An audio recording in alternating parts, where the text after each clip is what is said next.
নমস্কার বন্ধুরা, আজকে ফুলকপি দিয়ে দারুণ সুন্দর একটা রেসিপি আপনাদের সঙ্গে শেয়ার করব।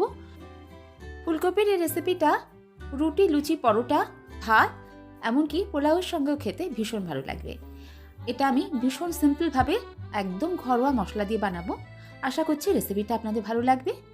রেসিপিটা ভালো লাগলে একটা লাইক করে দেবেন আর সেই সঙ্গে শেয়ার করতেও ভুলবেন না। যদি আজকে আমার চ্যানেল প্রথম দেখছেন তাহলে আপনাদের কাছে অনুরোধ রইল, রেসিপিটা ভালো লাগলে চ্যানেলটা সাবস্ক্রাইব করে নিয়ে আমার বন্ধু হয়ে আমার পাশে থাকবেন। তাহলে চলুন শুরু করা যাক আজকের রেসিপি। সঙ্গে আছি আমি আপনাদের বন্ধু মহুয়া। আমার চ্যানেলে আপনাদের সবাইকে স্বাগত জানাচ্ছি। আজকের ফুলকপি রেসিপির জন্য আমি এখানে একটা বড় সাইজের ফুলকপিকে এরকমভাবে টুকরো টুকরো করে কেটে নিয়েছি। এই রেসিপিতে ফুলকপিটাকে খুব বেশি বড় বড় করে দেবো না, মাঝারি আকারে কেটে নিয়েছি। দুটো মিডিয়াম সাইজের আলুটাকে এরকম লম্বা লম্বা করে কেটে নিয়েছি, আর একটা গাজর সেটাকেও লম্বা করে কেটে নিয়েছি। এবার চলুন চলে যাই মেন রান্নায়। রান্নার শুরুতেই ফুলকপিটাকে আমি একটু ভাপিয়ে নেব বা হালকা করে একটু সিদ্ধ করে নেব। কড়াতে গরম জল করে ফুলকপিটা দিয়ে দিয়েছি। ফুলকপিটা 2 মিনিট একটু গরম জলের মধ্যে নাড়াচাড়া করে নেব। ফুলকপিতে মাঝে মাঝে আমরা পোকা দেখতে পাই, এইভাবে গরম জলে দিলে পোকাটা তাহলে বেরিয়ে যাবে।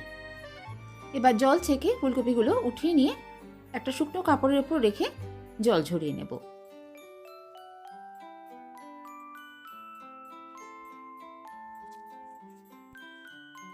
ততক্ষণে একটা মশলা তৈরি করে নিচ্ছি।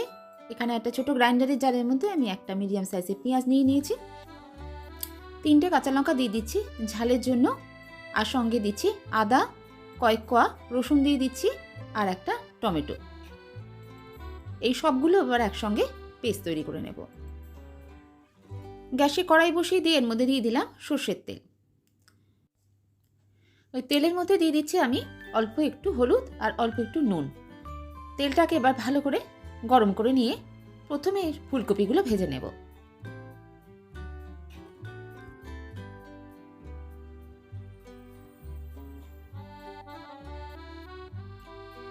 প্রায় 2 মিনিট মতো ফুলকপিগুলো ভালো করে ভেজে নিয়েছি। ফুলকপিগুলোতে সুন্দরভাবে একটু কালারও ধরে গেছে। এবার ফুলকপিগুলো আমি উঠিয়ে নেব।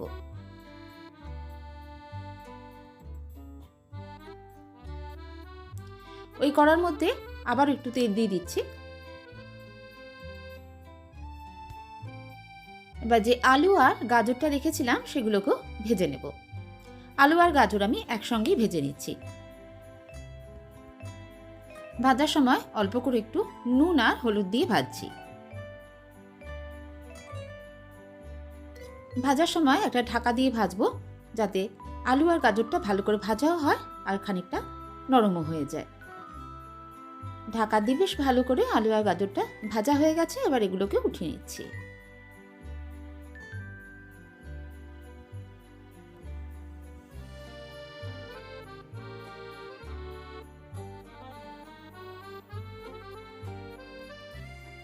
কড়াতে আরেকটু তেল দিয়ে দিচ্ছি। এরপর ফোড়নে দিচ্ছি গোটা গরম মশলা, দারচিনির একটা কাঠি, কয়েকটা লবঙ্গ, এলাচ, আর সেই সঙ্গে দিলাম অল্প একটু সাদা জিরে। ফোড়নটা কয়েক সেকেন্ড নাড়াচাড়া করে নিলাম। ফোড়ন থেকে যখন বেশ সুন্দর একটা গন্ধ ছাড়বে তখন এর মধ্যে দিয়ে দিচ্ছি পেস্টটাকে ভালো করে কষে নেব।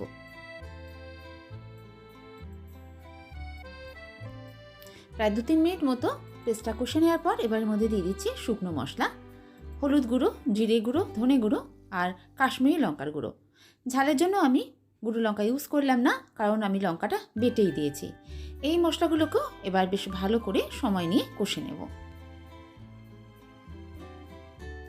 মশলাটা এইভাবে একটু কষে নেওয়ার পর এবার ফ্লেমটা একদম কমিয়ে দিয়ে ঢাকা দিয়ে কষবো। এতে সব মশলাগুলো যেমন ভালো করে কষা হবে আর সাইড থেকে সুন্দরভাবে তেলও ছাড়বে।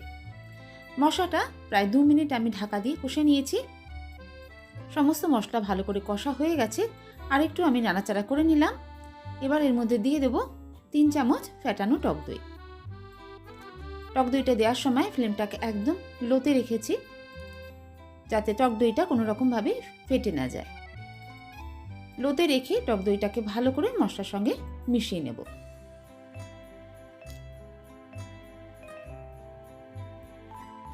এখন এর মধ্যে স্বাদ অনুযায়ী নুন দিয়ে দিচ্ছি।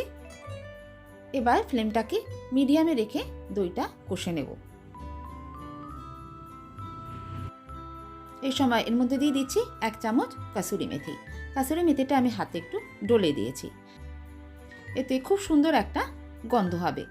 কাসুরি মেথিটা এইরকম কষার সময় দিতে হবে। কাসুরি মেথিটা দেওয়ার পরেও আরও 1 মিনিট আমি কষে নিচ্ছি।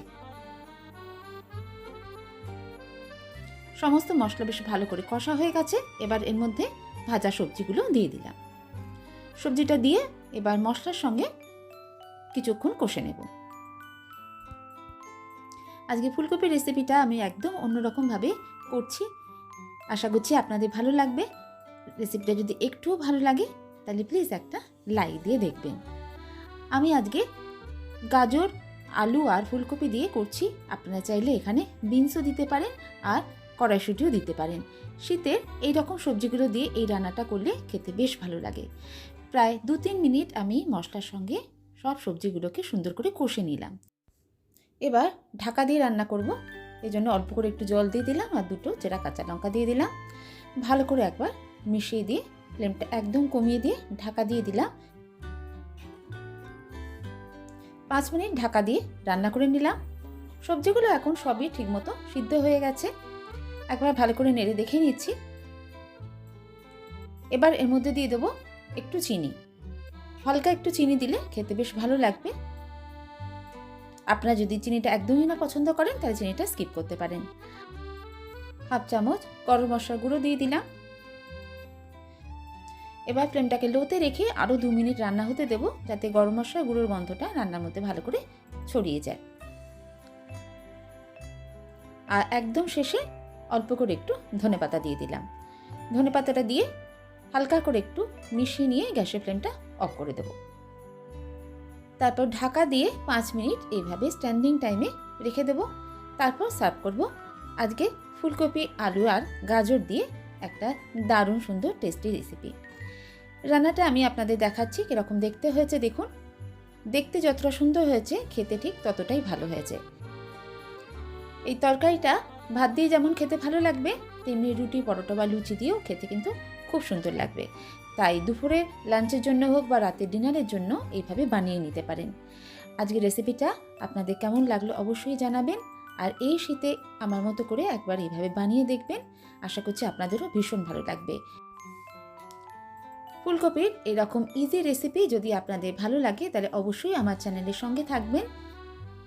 আমি সবসময় এই ধরনের নতুনত্ব রেসিপি নিয়ে আসার চেষ্টা করি, যেগুলো খুব সহজভাবে আপনারা বানিয়ে নিতে পারেন। আমার চ্যানেলে এইরকম মজাদার রেসিপি ফুলকপি দিয়ে আপনি আরও পেয়ে যাবেন। কারণ রোজ একঘেয়েভাবে রান্না খেতে কারোরই ভালো লাগে না। একটু যদি নতুনত্ব পাওয়া যায়, খেতে যেমন ভালো লাগে তেমনি রান্না করতেও ভালো লাগে। তাই অবশ্যই আমার চ্যানেল রেসিপিগুলো একবার দেখে নেবেন। আবার কোনো নতুন রেসিপি নিয়ে আপনাদের সঙ্গে দেখা হচ্ছে। সবাই ভালো থাকবে, সুস্থ থাকবে। সবাইকে অসংখ্য ধন্যবাদ।